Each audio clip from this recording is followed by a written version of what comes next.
All right, so I think we need to have this conversation about platonic relationships, right? Because a lot of people, especially in this generation, like to how do I describe it?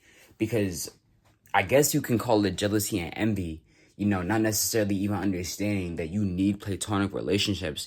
Even if you're in a really committed relationship, you need relationships with people of the opposite gender. Let me explain why. And this weird idea of, oh, you can't follow one person of the opposite gender on social media or else you're cheating. Like, bro, this idea just stems from toxicity and also jealousy.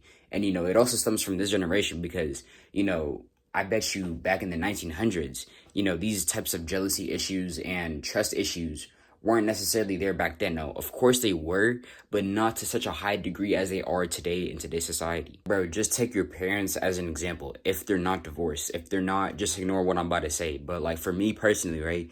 Just personally speaking, like my parents have been married for literally decades, and both of them have friends of the opposite gender, yet their marriage is still able to thrive. Why? It's because they both understand and know that they need, companions and friends of the opposite gender in order to thrive in life. You can't just, talk to the same I mean, you can, but, it's just going to be very difficult. There's going to be a time in your life where you're going to have to talk to somebody of the opposite gender to find out something, to learn something, in order to get, you just need to talk to somebody of the opposite gender. This idea of, oh, if you're talking to another boy, you're cheating. Or if you're talking to one girl, even if it's not something romantic, you're cheating. Like, bro, these weird ideologies that come from this generation. So for me personally, like whenever I get into a relationship, which is not right now, because if I'm being completely real, I am not mentally prepared or physically prepared for what is to come in a relationship or spiritually either.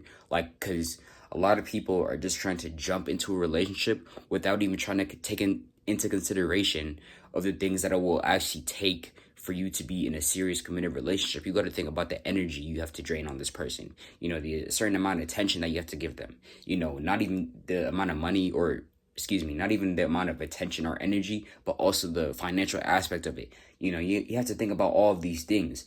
And, you just have to ask yourself, am I financially prepared to be in a relationship?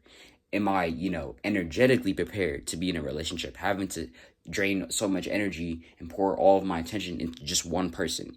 Like, you have to ask yourself these things. This is why it's so important to actually really consider, it's because me personally, like, who doesn't want to, let's keep it real, bro. Like, it's, you see people on the street trying to make out every day. Like, let's just be real. Like, to get affection from somebody of the opposite gender will be nice.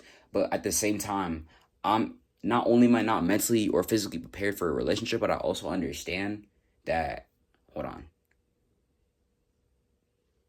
My bad, I could not think of what I wanted to say. But like I was saying, like, I'm not where I want to be at in my life either, because you got to think about all these things, the financial aspect of it. You got to think about even if you're even where you want to be at in your life, because if you're not, then why are you even getting into a relationship in the first place? And for me personally, bro, like whenever my next relationship is going to be, I don't know when, obviously I don't want it to be right now, but we both need to come to an understanding that it's okay to be talking or to be interacting with somebody of the opposite gender. But as long as you have those boundaries between you and that person, I don't care if you follow boys on social media. I don't care if you have friends that are boys, in real life. I'm not going to be all toxic and be like, you have to leave them. You could have really long history with these people. I'm not going to, that's just toxic and makes me not even have faith or trust in you. But it's just about understanding that you need to have those boundaries with them because, I'm the one that, you're dating. So that's exactly why, like, if I was looking for a woman and, when I'm getting to know her and if she were to say something like, I don't trust a guy that talks to girls, even if they're only just friends, for me, that's an immediate red flag because that goes to show me that, you wouldn't necessarily trust me in our relationship.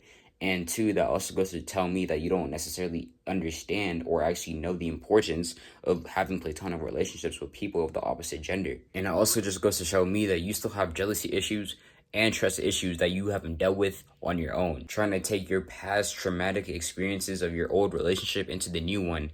And, that just, it can't fly. So, at the end of the day, we just got to start realizing that friendships with the opposite gender are actually necessary in order to thrive in life. You can't get very far in life if you're just relying on the same gender over and over and over again without actually, there's going to be a time in your life where you just have to seek help and guidance from somebody of the opposite gender, even if it's platonic.